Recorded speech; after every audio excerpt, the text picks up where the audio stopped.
Hello, and welcome back to the channel. Today we tackle one of the deepest and most fascinating mysteries of science, consciousness. What does it represent? Where does it reside? Is it just a product of our brain? Or is there something more? Prepare for a journey to the frontiers of science, where classical physics meets quantum physics. For a long time, scientists have adopted a materialist perspective, considering consciousness as an emergent epiphenomenon from the complexity of the brain's structure. An example of this approach is the integrated information theory proposed by Giulio Tononi. This hypothesizes that consciousness is not just data processing, but arises from the capacity to integrate information in a complex way. In practice, it's not just the quantity of information, but how these are interconnected and create a unitary and irreducible whole. Another interpretation is the global neuronal workspace theory, developed by Bernard Bars and Stanislas Dehaene. This holds that consciousness emerges when information, initially processed by specialized and often unconscious brain modules, becomes globally available to a wide network of other brain areas. Imagine the brain as a theater. The various specialized modules are the actors backstage. When a piece of information is illuminated by a spotlight on the main stage, the global workspace, it becomes accessible to the rest of the audience, the other brain regions, and at that point, it becomes consciousness.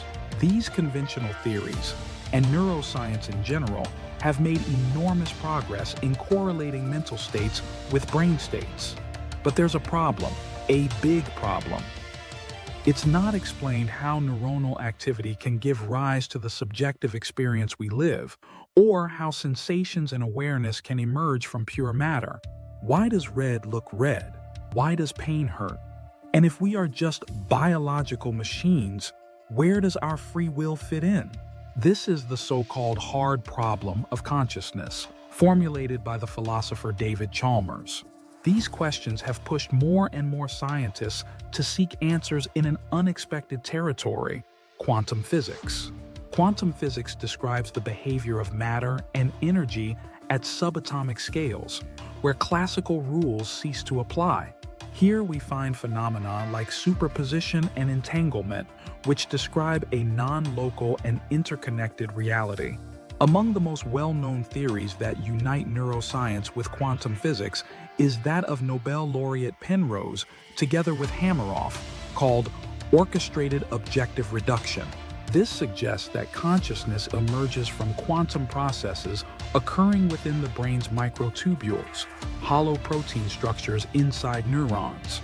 These microtubules would act as true quantum computers, maintaining coherent quantum states for surprisingly long periods.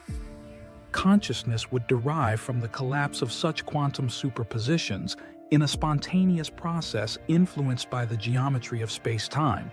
This vision would open the way for free will, which would manifest through quantum collapse in the brain. And then there's Robert Lanza, who, with his theory of biocentrism, supports the idea that there are quantum processes at the base of cognitive mechanisms. Lanza suggests that cognitive neuronal mechanisms, given that they involve the passage of very small particles through cell membranes, must follow the laws of quantum mechanics. In this view, consciousness, with its free will, plays an active role in the collapse of quantum possibilities, manifesting reality itself.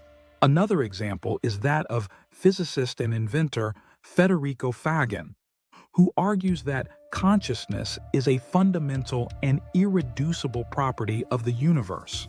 For Faggin, elementary particles themselves possess a form of consciousness and an intrinsic free will.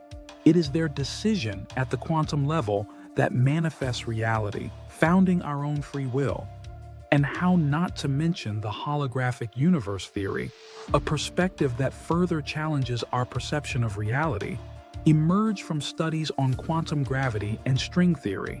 This theory suggests that our three-dimensional universe could be, in reality, a projection of information encoded on a distant two-dimensional surface, like a giant cosmic hologram.